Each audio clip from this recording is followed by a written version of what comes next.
Señoras y señores, muy buenas tardes a todos. Bienvenidos una vez más a su programa semanal A Doble Nudo, que ya estamos pasando el Ecuador del primer mes del año. Se nos está yendo rápido el año y apenas estamos en enero. Este humilde servidor, Daniel Suchar Soma, en el primer nudo del programa y por supuesto... Y el segundo nudo, Otto Guevara. Un placer de estar una vez más con ustedes en este programa semanal A Doble Nudo. Acuérdense que este programa se transmite por las páginas oficiales en Facebook de Daniel Suchar, la de Otto Guevara, la de Doble Nudo. También lo transmitimos para aquella persona que no los puede ver, lo puede escuchar por Spotify y Apple Music, a través de el posteo que hacemos ahí de todos nuestros programas de A Doble Nudo. Para hoy, Daniel, tenemos un programa que empieza con una nota del ministro de Hacienda, una comparecencia en esta comisión en la Asamblea Legislativa, donde se está discutiendo el sistema impositivo costarricense, el sistema de impuestos, y dice Nogui Acosta, ministro de Hacienda, le dice a los diputados: mire, yo considero que a las pequeñas empresas, a las MIPYMES, hay que aumentarles el impuesto sobre la renta para compararlas con las otras empresas que tienen un tope del 30%, y luego que hay que hacer un ajuste también con los trabajadores independientes para que estos se suba la parte exenta para básicamente equipararlo con la base exenta que tienen los asalariados. Esa es parte de las propuestas que lleva y pone sobre la mesa el ministro de Hacienda en la Asamblea Legislativa. Y bueno, ese es el tema con el cual estamos empezando el programa el día de hoy. Una de las cosas importantes que tenemos que recordar, porque esto no es nuevo, ya se viene hablando incluso desde la administración anterior, vamos a decir, se ha hablado hace muchísimos años de otras administraciones, pero quiero partir, si me permites, Otto, de las mesas multisectoriales, las mesas de diálogo, aquellas que se inventaron a finales de 2020 para poder llegar a conclusiones, bueno, etcétera. Ahí se había puesto sobre la mesa el tema de la renta global dual. Y con esta discusión se había buscado que, uno, asalariados por un lado y profesionales liberales o las personas que van por servicios profesionales tengan las mismas cargas, vamos a decirlo así, impositivas, que tengan el mismo tratamiento. Claro está, hay un diferencial entre los que están en servicios profesionales, que a partir casi que de 300.000 colones, 350.000 colones, más o menos, ya empiezas a mensuales, pagar, mensuales, sí, por supuesto, pagar impuestos, cuando del otro lado de la acera asalariada, es el número 940. Okay. Entonces hay que equiparar aquí este lado. Y luego se había comentado dentro de esas mesas de diálogo el tema de no tener una renta mundial. Recordemos que renta mundial es fuera de lo territorial, estamos hablando de una renta global de todo lo que se genera dentro del territorio costarricense, y ahí pagar un impuesto de sobre la renta que debería ser más bajo. De hecho era 27,5. Esa es digamos, como el kickoff con el que quiero empezar el programa de hoy, porque eso viene de hace unos 3 años atrás. Es importante, y te meto ahí un paréntesis, explicarle a los costarricenses en qué consiste la renta global. No es renta mundial. O sea, lo que vamos a decir, no es renta mundial es alguien se gana algo, Keylor Navas se gana una plata allá en Francia, y entonces que el fisco costarricense quiera meterle un mordisco a lo que él se está ganando allá en Francia. Eso es renta mundial. Eso está fuera de discusión. En términos generales, la mayoría de los actores políticos y sociales están claros de que no queremos ir en esa dirección de renta mundial. Pero renta global es diferente. Renta global es, imaginemos esta tasa, entonces usted le mete acá salario, o le mete honorarios profesionales por un trabajo que usted realiza ya no como asalariado, mete dividendos, mete unos alquileres, mete unas regalías de alguna cosa. Entonces todo va llenando la tasa, y dependiendo de dónde quede el nivel, así vendrán los impuestos. Entonces llega aquí arriba, bueno, entonces la idea es que pague el 30%. Si usted llenó la tasa, aquí arriba usted tiene que pagar el 30%. Aquí en la mitad, pues 20%, acá 15%. Más o menos esa es la explicación de renta global, y en eso hay muchas personas que están de acuerdo en que deberíamos migrar nuestro sistema de impuestos complicado, cedular, a este sistema de renta global. Bueno, una de las cosas para sumarle a lo que está diciendo Otto es, y justamente sumar algo que va a restar, que es que solo el tema de las rentas pasivas de una colocación, un certificado de depósito a plazo, va a tener el gravamen del 15% de renta capital y que no iba a entrar en esa tasa que estás diciendo. En otros temas, todo eso iba a sumar y como acabas de mencionar, me pareció genial la analogía. Llenas el vaso, ves hasta que estás y listo.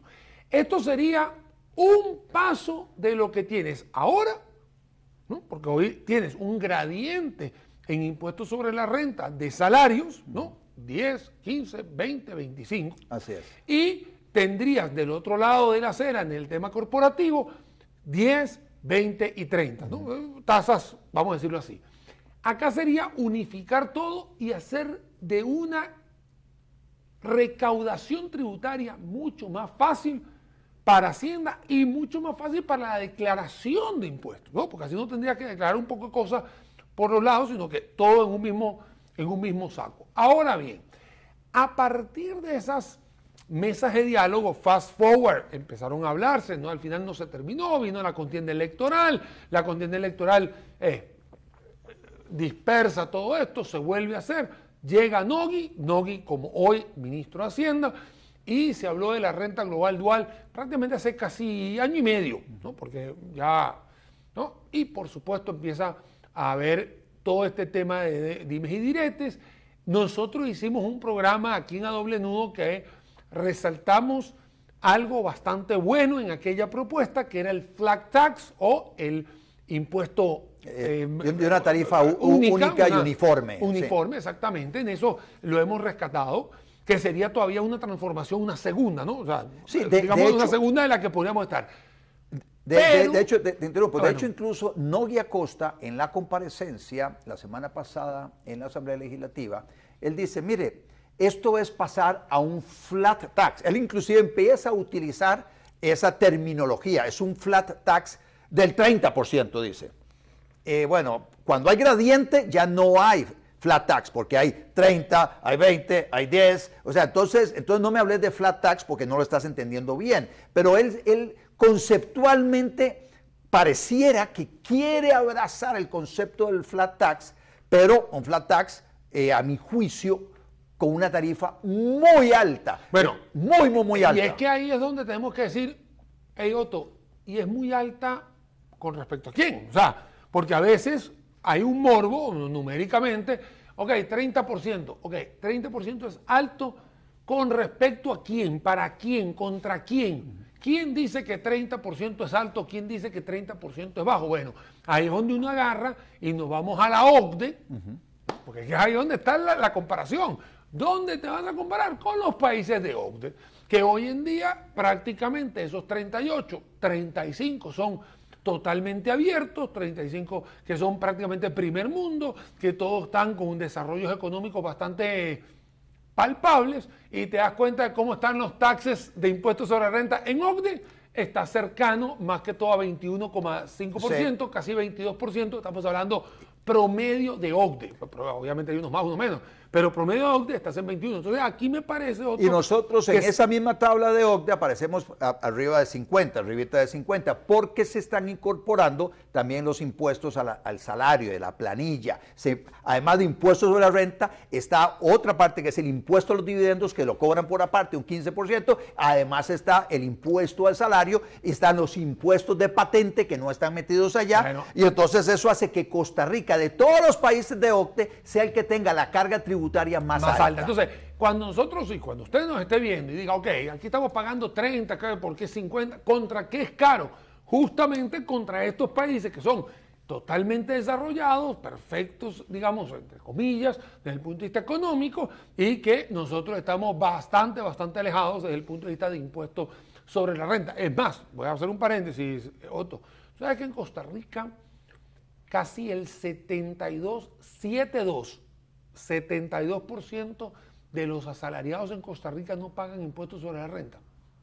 No tenía ese dato así a ese nivel. Sabía que era arriba del 50%, pero no sabía que era del 72%.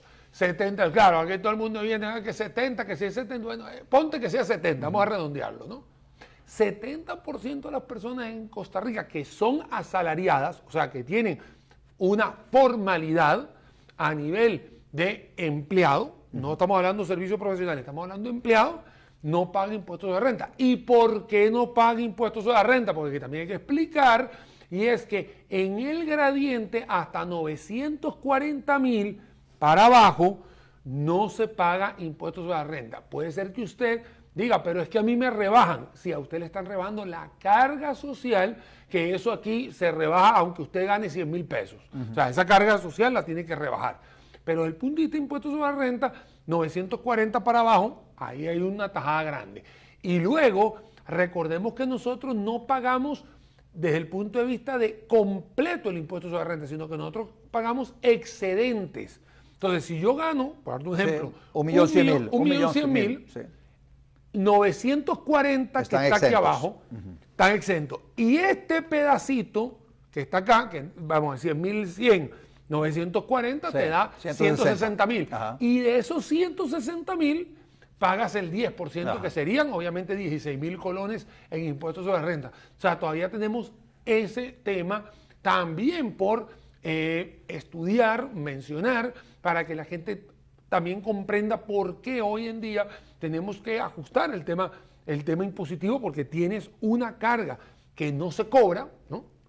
Y que termina pagándolo a alguien, ¿no? Porque alguien lo tiene que pagar. Si tú vas a hacer flat tax, es porque vas a hacer flat tax a todo el mundo. Sí, Entonces, porque gente, en aquellos países donde funciona el flat tax, que es esta tasa única y uniforme, es una única tasa que se le cobra a todas las actividades económicas, ya sea persona jurídica o persona física, a todos se les cobra esa tasa.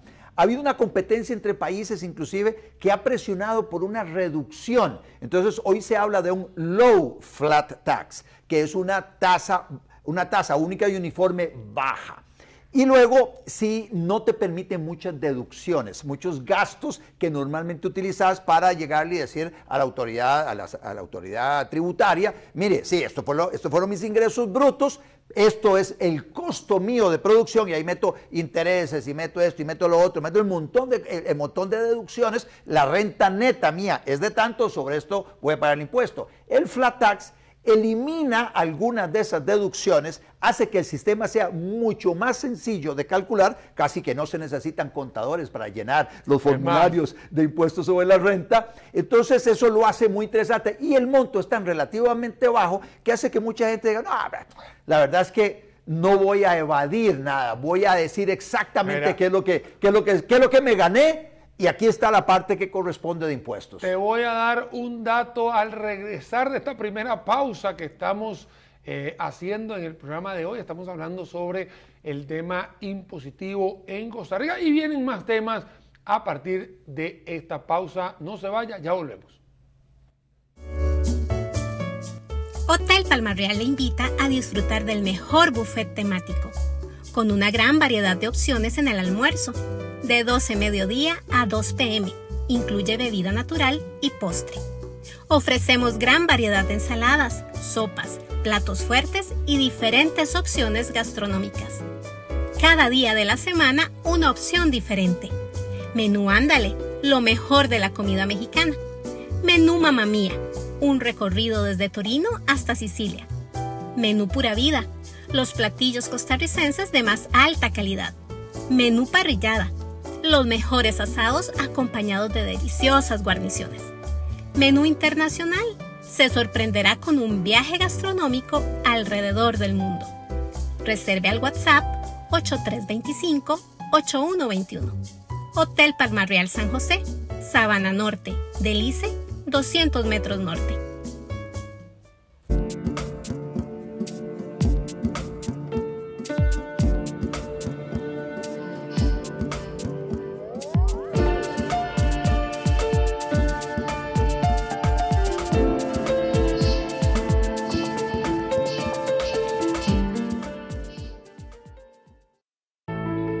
Frase del día. El único modo de hacer un gran trabajo es amar lo que haces. Steve Jobs. Señores y señores, Segundo bloque de A Doble Nudo, estamos hablando sobre el tema impositivo en Costa Rica.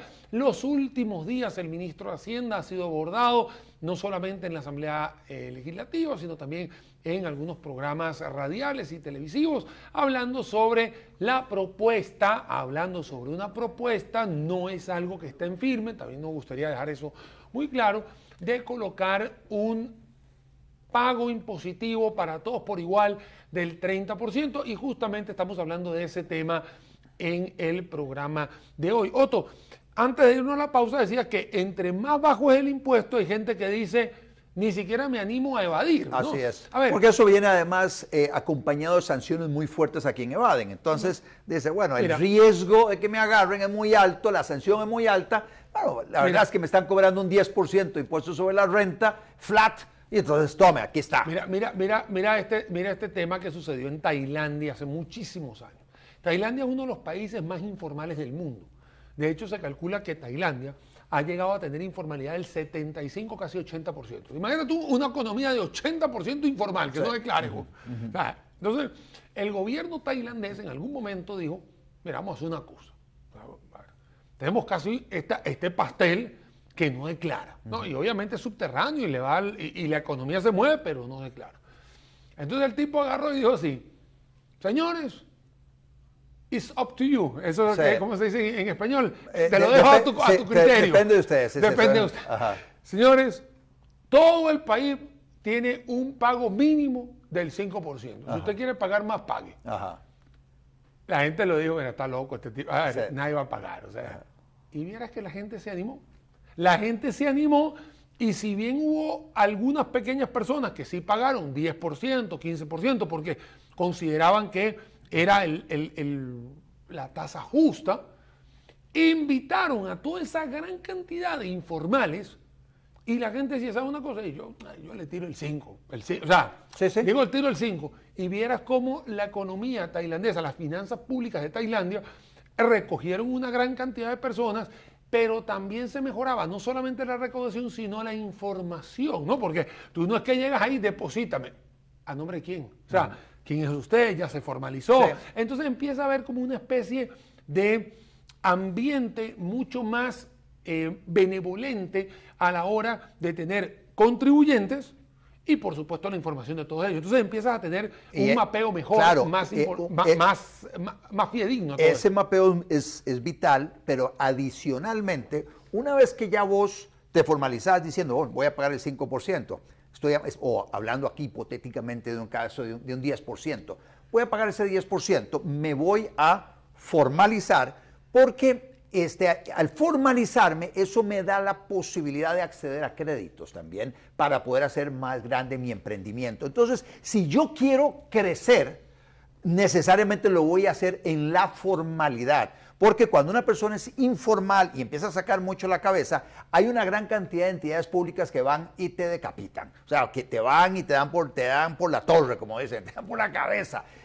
Viene la caja y te hace unos traslados de cargos retroactivos, viene la municipalidad y te pone sellos, viene el Ministerio de Salud y te pone sellos, viene Hacienda y te hace otros traslados de cargo. En fin, te agobian con los cobros, mientras que vos lo haces de esa manera, te formalizás y entonces inclusive te acercas al banco, el banco ya te considera como sujeto de crédito porque hay información que respalda la solicitud que estás haciendo de un crédito. Hay un historial que te acompaña, etcétera. Entonces eso es conveniente y eso lo entendieron ya algunos países que han aplicado el flat tax, pero hacia la baja. Reduce la informalidad, aumenta la recaudación y aquí viene aquel tipo Arthur Laffer, de la curva diciendo, bueno, si usted sube mucho el impuesto, la recaudación le va a bajar, si el impuesto es más razonable, bueno, la gente entonces va voluntariamente a formalizarse y pagar ese impuesto.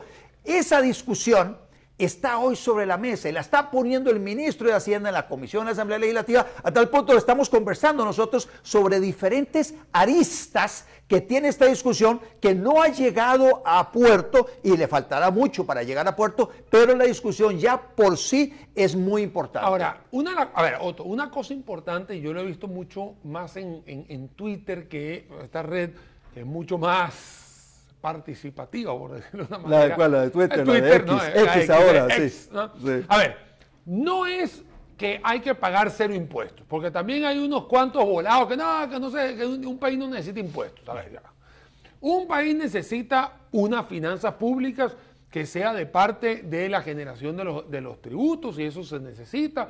Y acá ha quedado muy claro en A Doble Nudo que los estados deben ser lo suficientemente pequeños para darle el servicio a todo el mundo en una forma óptima. Eso creo que estamos todos claros, ¿no? Sí, hay una discusión. Estamos todos claros. No, pero hay una tú no discusión. puedes tener un país sin país. O sea. Estamos de acuerdo. Y aquí en A Doble Nudo no somos anarcocapitalistas. Yo no soy anarcocapitalista. Es que te lo digo. Por eso, creemos en un Estado muy pequeño, haciendo bien las cosas que le corresponden. Y viene toda la discusión. Bueno, eso tiene un precio, eso tiene un costo. ¿Cómo Claro, se va a pagar? claro. Entonces aquí viene la discusión sobre, sí, cobrarlo por servicios, peajes o lo que fuera, si son carreteras, pero hay otro montón de costos. Seguridad, por ejemplo, ese vas a tener que cobrarlo de alguna manera. Entonces, tenés, claro, recursos naturales que puedes explotar, pero si no, un sistema tributario que debiera ser lo más neutro posible. Que ahí es donde no iba a debiera llegar. ser dirigista, debiera ser neutro, que no distorsione la economía. Y aquí hay una expresión que a mí me molesta muchísimo,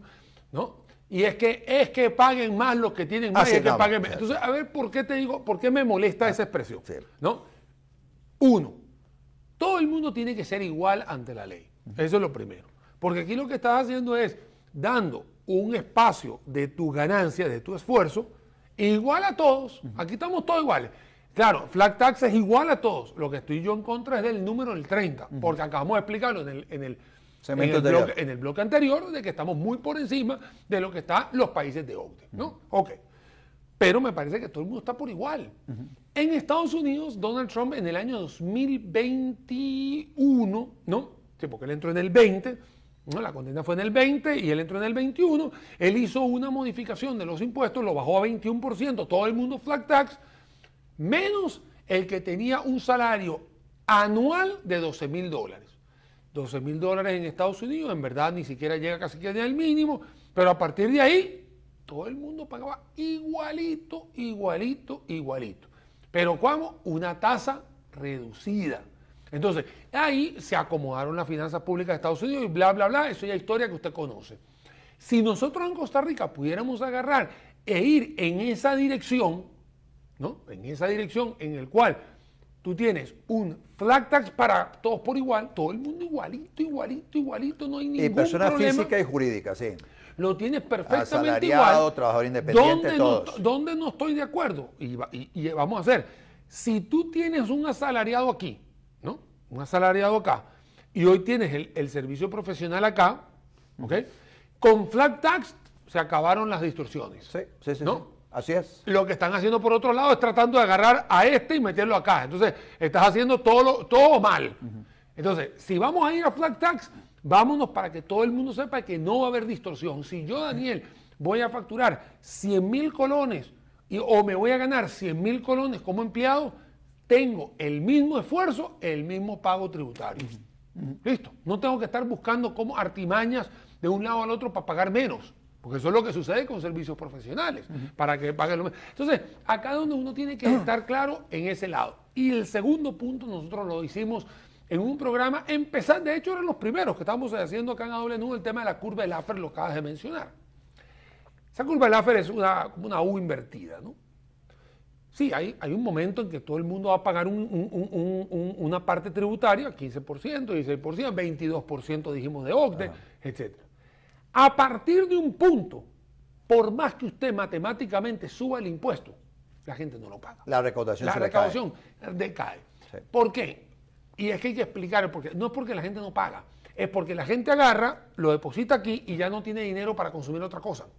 Entonces empieza a decir, ¿sabes una cosa? Ni pago aquí, ni pago acá y no hago nada. Entonces empiezas a molestar, a irritar a la sociedad y te pasa justamente el tema de la curva de Laffer. Sí. Porque no solamente de que la gente empieza a evadir, sino que también empieza a no consumir. Sí. Entonces empieza la distorsión nuevamente en todo lo demás. Por un lado, evadir, es decir, no, yo no voy a pagar eso y entonces me traslado a la informalidad para no pagar el impuesto. Luego, dos, mi actividad económica tiende a decrecer porque estoy en la informalidad. Otra posibilidad es, ¿sabe qué?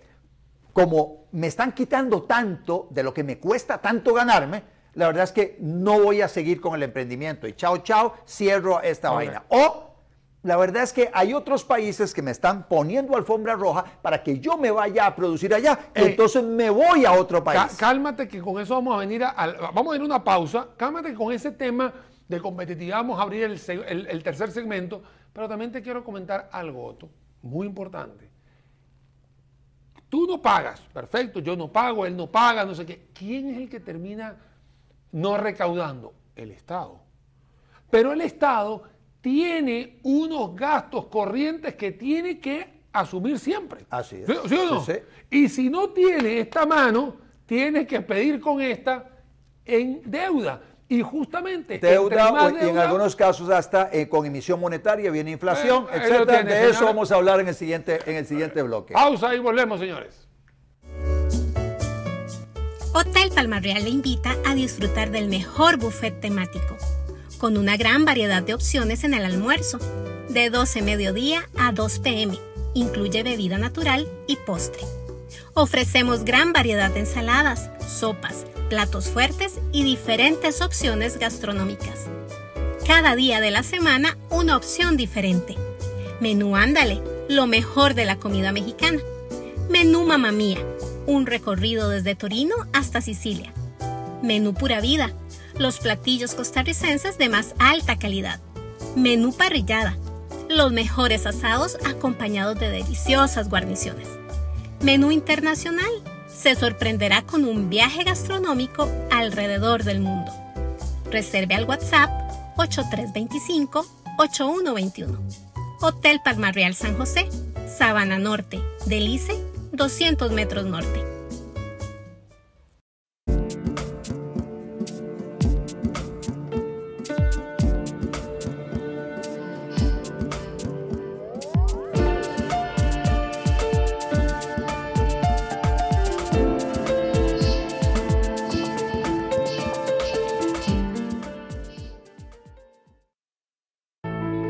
Frase del día.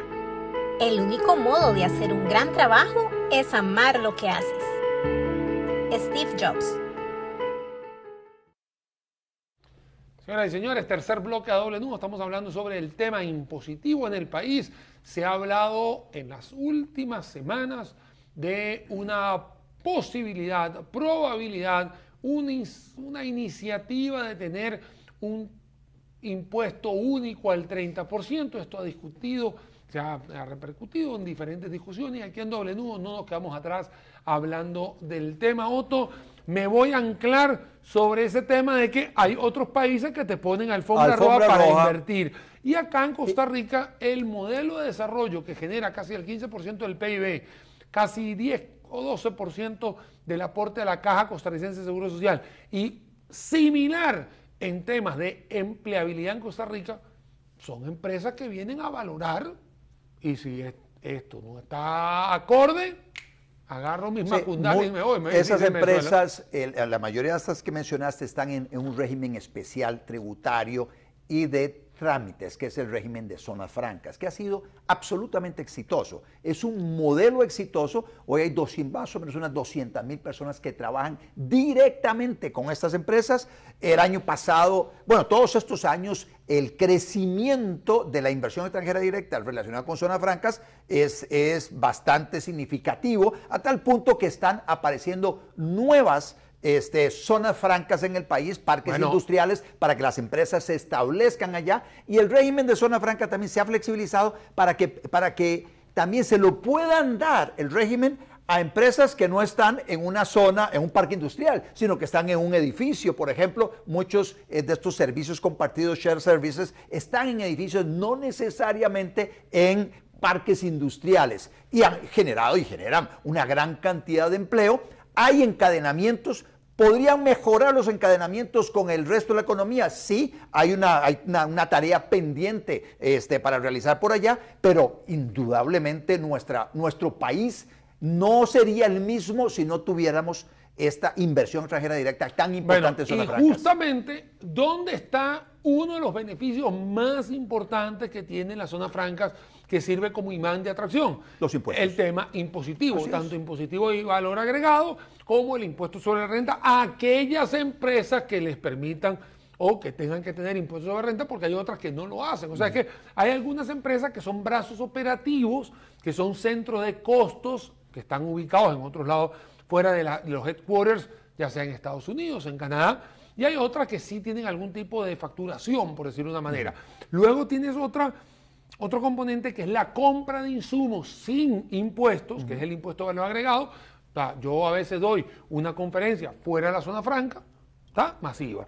Dentro de la zona franca, va sin IVA, e incluso existe la carta de exoneración que yo la tengo que presentar a Hacienda diciéndole, hey, de esta tributación hay una parte que yo no facturé el IVA porque justamente la empresa está bajo ese escenario. Todo eso es parte importante. Me parece acá, Otto, un paréntesis, que dentro del modelo de desarrollo de zonas francas se debe hacer todavía aún más hincapié a las zonas francas que vayan a abrirse fuera de la área, de la gran área metropolitana, sí, porque me parece a mí que dar el mismo incentivo que la GAM no tiene sentido. No, de hecho, la ley que se aprobó hace un par de años con el propósito de motivar a las empresas a ir a instalarse fuera de la gran área metropolitana, Arenas, San ha Carlos, empezado etc. a rendir sus frutos. E incluso esta discusión que se dio con CINDE a la hora que el Ministerio de Comercio Exterior tomó la decisión de rescindir el contrato que tenía con la Coalición de Iniciativas para el Desarrollo, CINDE, una de las críticas que le hacía el gobierno a CINDE era que se concentraba demasiado en gran área metropolitana y se concentraba demasiado en la industria de los dispositivos médicos, que ya tenemos un clúster y que ya hay una dinámica, una inercia funcionando, atrayendo a las empresas de dispositivos médicos. Y decían, bueno, no se está haciendo un esfuerzo importante para atraer empresas o llevar empresas fuera de la GAM, pero también en otros rubros, no solo dispositivos médicos, otros rubros. Y bueno, los datos que compartió recientemente el ministro de Comercio Exterior sobre las inversiones del año pasado, con los que hicieron el año pasado, vemos que hay un repunte interesante de inversiones fuera de la GAM. Y esto, claro, que hay que verlo con muy buenos ojos y hay que felicitar los esfuerzos que están haciendo. No es suficiente, falta más, sí, pero esa es la ruta. Sí, es la dirección y es algo que también recordemos que genera encadenamiento. Y es que el tema del encadenamiento incluso no es en la compra de proveeduría local, porque a veces uno coloca una zona franca. Voy a darte un ejemplo totalmente random. Yo pongo una zona franca en el cantón de Pocosí y las personas que tienen que estar ahí tienen que saber inglés. Posiblemente no haya una masa crítica como en la gran área metropolitana, entonces va a haber gente haciendo academias de inglés dentro de Guapiles. Claro. Entonces, eso no es un encadenamiento, pero sí es una forma indirecta de reactivar la economía. Y ponte que yo sea una persona de la gran área metropolitana que decidí poner mi currículum e irme a vivir allá. Ese traslado va a hacer de que ese gasto de dinero que yo hago en la gran área metropolitana la voy a estar gastando ahí. Vas a alquilar vivienda, un apartamento, así es. O sea, es ahí donde también hay que generar un poco de conocimiento de que cuando se habla de encadenamiento, definitivamente el encadenamiento productivo es el efecto dominó, ¿no? El efecto dominó es corrugado, comidas, transporte dentro de la gran área metropolitana.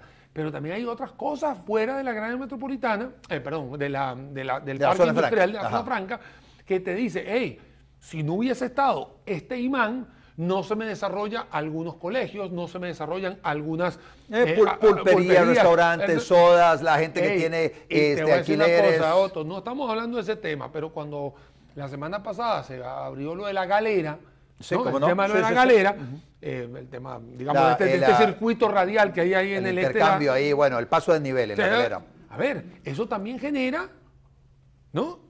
El tema de la zona franca genera que haya inversiones de infraestructura aledaño a la zona franca, porque las mismas zonas francas cuando se va a colocar te va a decir, ok, yo lo pongo acá, tengo los incentivos, pero ¿cómo me llega la gente?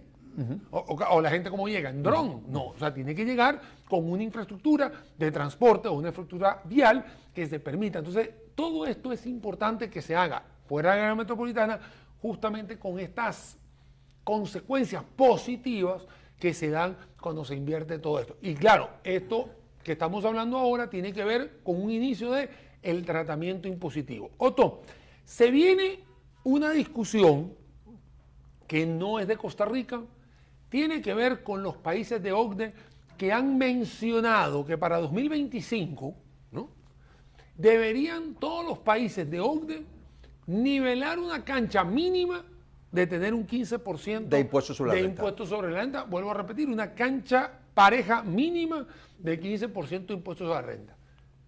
Y aquí me gustaría, Otto, te voy a pasar el micrófono, para darle a conocer a todos de que no todas las empresas, ni todas las empresas ubicadas en Costa Rica, van a tener que tener ese tratamiento obligatorio, por decirlo de una manera, desde la OCDE. Sí, pero en todo caso, eso tiene que discutirse en la Asamblea Legislativa, eso tiene que convertirse en proyecto de ley, discutirse en la Asamblea Legislativa. Precisamente esa comisión donde se está discutiendo el sistema tributario costarricense, donde Novia Costa hizo esa participación y puso esa propuesta sobre la mesa del 30% para las MIPYMES, ya en esa mesa de discusión está, por un lado, el tema de renta global que se está discutiendo, el tema de renta mundial para rentas pasivas, que fue todo lo que estuvo involucrado en la discusión para sacar a Costa Rica de la lista negra de la OCDE. Y también ahí está ese otro elemento del 15% mínimo para ciertas empresas. No es todas las empresas, es muy importante eso tenerlo claro, no es para todas las empresas que va a haber, por ejemplo, todas las empresas que están en zonas francas, a partir de la aprobación de eso, si es que eventualmente se da una aprobación por la Asamblea Legislativa, todas van a tener que pagar el 15%. Otto, eso no es así. Vamos a hacer una pausa porque nos comió el tiempo en esta explicación y ya regresamos en el último bloque y vamos a despejar esa duda, porque despejando los nublados del día es que te das cuenta dónde está la claridad. Pausa, ya volvemos. Hotel Palma Real le invita a disfrutar del mejor buffet temático, con una gran variedad de opciones en el almuerzo, de 12 mediodía a 2 p.m. Incluye bebida natural y postre. Ofrecemos gran variedad de ensaladas, sopas, platos fuertes y diferentes opciones gastronómicas. Cada día de la semana una opción diferente. Menú Ándale, lo mejor de la comida mexicana. Menú Mamma Mía, un recorrido desde Torino hasta Sicilia. Menú Pura Vida, los platillos costarricenses de más alta calidad. Menú Parrillada, los mejores asados acompañados de deliciosas guarniciones. Menú Internacional, se sorprenderá con un viaje gastronómico alrededor del mundo. Reserve al WhatsApp 8325-8121. Hotel Palma Real San José, Sabana Norte, Delice, 200 metros norte.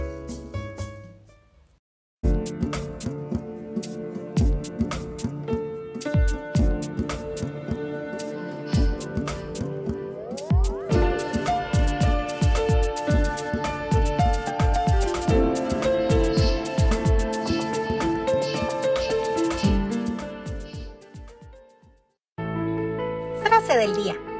El único modo de hacer un gran trabajo es amar lo que haces. Steve Jobs. Señoras y señores, último bloque de A Doble Nudo y sin más preámbulo vamos a seguir hablando de esta discusión que va a venir en Costa Rica. Va a venir en Costa Rica, que tiene que ver con cancha emparejada de un impuesto sobre la renta mínimo del 15% para todos los países de OCDE. Otto, todas las empresas aplican eso. No. ¿Qué es lo que se ha escuchado de eso? Bueno, en principio son para empresas multinacionales, o sea, que tienen operaciones en varios países. Con el propósito, lo que buscan es que no se vayan a lugares, ciertas multinacionales no trasladen sus operaciones a países donde no pagan impuestos. Eso es básicamente lo que persigue OCDE con esto. Acordémonos que también OCDE, cuando empieza el flat tax, y especialmente Estonia, a principios de los 90, empieza a montar su sistema tributario alrededor del flat tax y empieza a bajarlo y empieza a quitar un montón de trabas. En la Unión Europea le dicen a Estonia, mire, pero suave, usted está haciendo dumping fiscal. Y ahí donde es la primera vez que yo escuchaba el concepto de dumping fiscal. Que fue verdad. Y ustedes están, mediante ese manejo, su política tributaria, están seduciendo a empresas en la Unión Europea que verdaderamente habían convertido a sus países en infiernos fiscales, están motivándolos a que se vayan a trabajar a Estonia. Bueno, la zona franca nuestra, de alguna manera, han buscado incentivar a empresas en otros países a venir a operar acá con impuestos de la renta cero o muy bajito, dependiendo de a dónde estén, etcétera. ¿Acaso es nuevo eso? Eso no. En Estados Unidos tú sabes que cada estado es prácticamente un país, ¿no? Y en Estados Unidos los países compiten por eso, y hay estados dentro de Estados Unidos que prácticamente el impuesto es muy mínimo. Claro, hay menos desarrollo, hay menos gente, hay menos población, etcétera, pero también existe Delaware que es la competencia nuevamente. Los países compiten, y eso es algo que no quería que se me quedara por fuera. Los países están compitiendo por atraer inversión extranjera directa. O sea, y el capital anda por todo lado, yendo a ver a dónde hay buenas condiciones para reproducirse, y entonces se establece en ese país, o sea, para generar riqueza en ese país. Aquellos países que tienen unas políticas públicas muy hostiles con el capital, lo que hacen es repeler inversión extranjera directa. La que está, se va, y la nueva no llega por las políticas públicas hostiles. Listo, claro. ¿Qué son políticas públicas hostiles? Bueno, un sistema tributario muy alto, reglas del juego que te las cambian a cada rato, poca seguridad jurídica. No hay un sistema de administración de justicia decente para dirimir conflictos. Hay inestabilidad, hay mucha inseguridad ciudadana. Entonces, nosotros no nos vamos a establecer por allá. Hay riesgo de que en cualquier momento el gobernante se le meta el chuki y empiece a hacer expropiaciones por todo lado, y entonces en esas condiciones la inversión extranjera directa es a otro lado. Por el contrario, el país que tiene seguridad jurídica, que tiene una mano de obra calificada, que no le cobra tantos impuestos o prácticamente ningún impuesto, que facilita los trámites, todo, es un país que tiene ventajas para atraer inversión extranjera directa. La inversión se traduce en empleo se traduce en menos pobreza. Claro, acá el tema es que cuando venga esta discusión, ¿no? Porque también hay que ver con pinza qué es esto, no solamente son estas transnacionales, sino también quienes están en Costa Rica ubicadas, qué naturaleza tienen las de Costa Rica, porque unas son brazos operativos, otros son centros de costos, otros son centros de financieros, o sea, hay que ver también cuáles podrían estar en ese tratamiento como tal. Lo que no estoy de acuerdo, y de hecho eso se ha venido hablando incluso desde la contienda electoral 22, contienda electoral 18 y contienda electoral 14, no sé si para atrás se han hecho, es que hay tendencias políticas de meterle impuestos con o sin mínimo a la zona franca. Entonces, ahí me parece que es justamente pegarle un balazo a los dos pies, el que se le ocurra en su brillante idea de meterle a la zona franca. Y te voy a decir lo que más me molesta. A mí lo que más me molesta no solamente es la idea, sino también cómo se cacarea la idea, ¿no? Porque empiezan con las típicas frases, están robando, nos están... se están aprovechando de nosotros, el porcentaje de evasión que mencionan del PIB, que es el 8% del PIB, ahí mencionan las zonas francas. O sea que las zonas francas son X porcentaje del PIB. Es más, te voy a decir una cosa, cuando a mí me tocó hablar sobre este tema en el año 2018-19, en la implementación del plan fiscal, primero el 8 fue calculado en el 2013, ¿no? Por ahí, 2013, estamos en 2024. 11 años.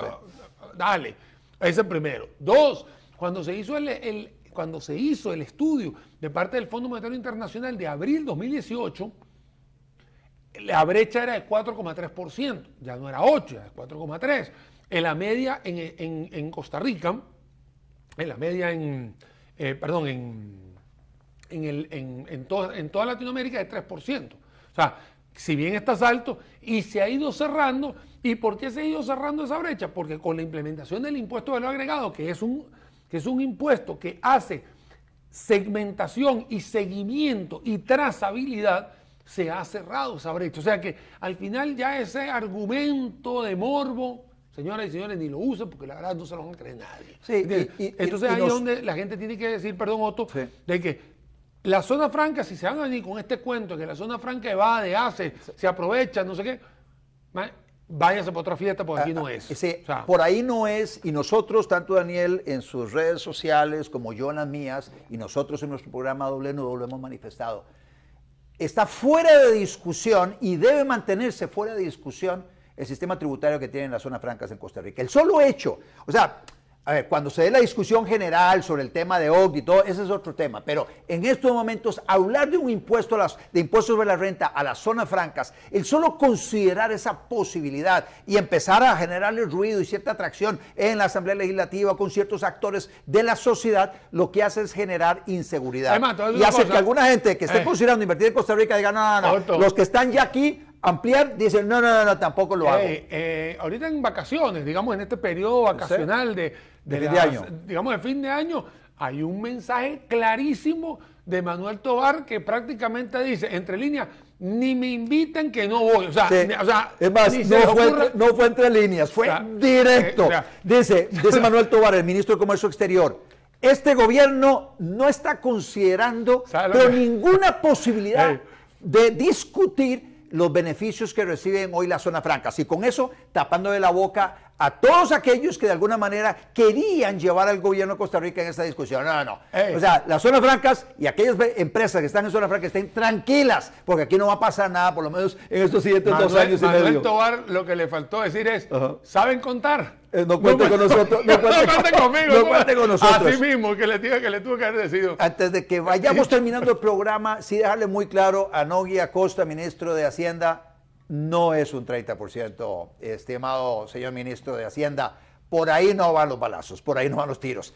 30% es demencial, o sea, el monto que pretende, en el cual él pretende establecer un flat tax para todas las microempresas. Empresas que hoy no están pagando impuesto, pagan muy poco, con un 30% usted va a mantenerlas en la informalidad. No veo a ninguna empresa diciendo, me voy a formalizar para pagar un 30%. En algún momento se habló de este tema de enanismo, que la gente no quiere pagar el 30%, entonces las ponen al 20%. Entonces, sí, las fragmentan. Las fragmentan. Mire, yo te voy a decir una cosa. Justamente ahí es donde tienes el número, el 20%. Ya eso te da un termómetro rápido que ese es el número que deberías tener, 20%.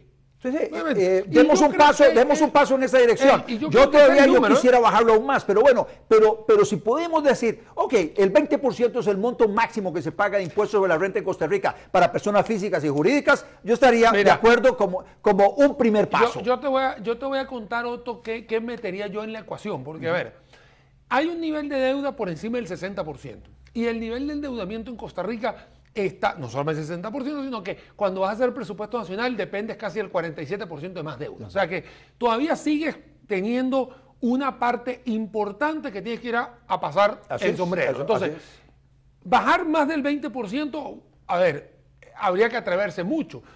Podría hacerse un ejercicio, y me parece que esto desde el punto de vista ciudadano, incluso nosotros podemos hacer un ejercicio acá, ¿qué pasaría si todo el mundo migra a 20%?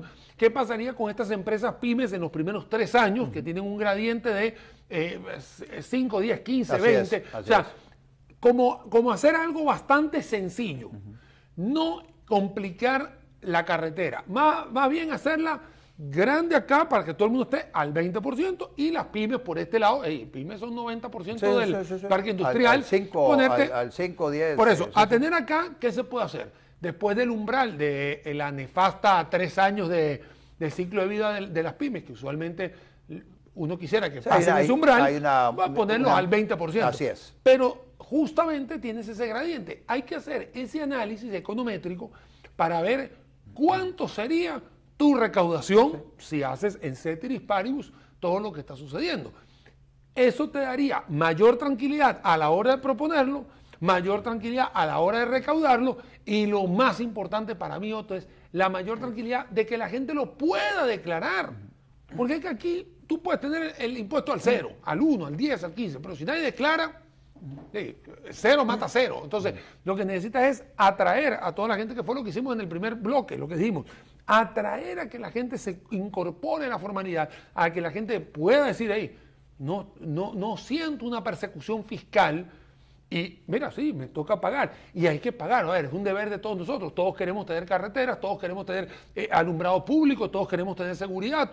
Hay cosas que el país tiene que tener y para eso vivimos y pagamos eso. Sí, la irritación está en otro lado. Claro, también cuando vos le rebajás el monto que recibe el gobierno por impuestos, Entonces la idea es también generar una presión para decir, miren chavalos, ahí tienen activos, vendan los activos y bajen deuda, o ahí tenemos recursos naturales, explotemos recursos naturales, baja deuda, entonces con eso baja servicio de deuda, baja gasto público y métale entonces inversión que se requiere, que no se está metiendo, a seguridad ciudadana, que el tema de la administración de justicia, más policías, mejor equipados, mejores cárceles, etcétera, que es un área donde estamos muy deficitarios, y la parte de infraestructura pública. Si tenemos buenos aeropuertos, buenas carreteras, buenos puertos, va a haber más inversión, si hay más inversión, va a haber más recaudación. Bueno, te voy a contar, Otto, aquí voy a hacer una pausa comercial, ¿no?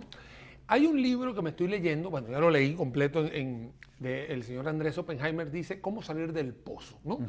Se los recomiendo que se lo lean, habla sobre temas de la felicidad, y bueno, y la felicidad para acá y para allá y para acá. Claro, es términos económicos y financieros todo el libro, 400 páginas espectaculares. Y habla sobre el tema de los países nórdicos, ¿no? Y uno dice, ¿qué es lo que pasa en los países nórdicos que se consideran los más felices del mundo?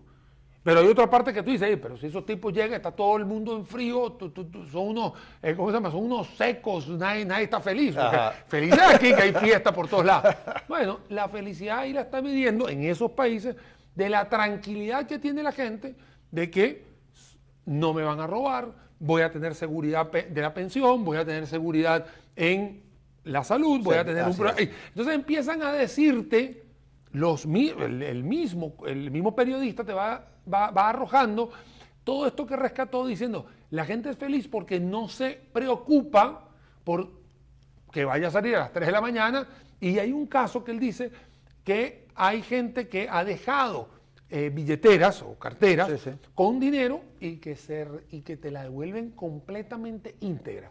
Que eso, que es un análisis muy pequeño, un experimento, sí menciona la calidad de educación. Y quería entrar con el tema de educación. Educación, que nunca, valores, cultura. Ahí lo tiene. Entonces, si nosotros queremos tener esa felicidad por ese lado, sí, lo que debemos es, por un lado, contribuir, pero por otro lado, que el gobierno también contribuya desde el punto de vista de hacernos más fáciles todo esto para que la gente no esté buscando la quinta o sexta pata al gato para ver cómo evade, más bien para que todos podamos ser un poco más felices. ¿Qué es lo que hacen los escandinavos? Ellos pagan sus impuestos, no se quejan porque reciben un montón de servicios, pero inclusive los escandinavos ya no es el Estado el proveedor de los servicios, le devuelve el dinero vía voucher para que cada quien vaya a buscar sus servicios de educación y salud donde quiera.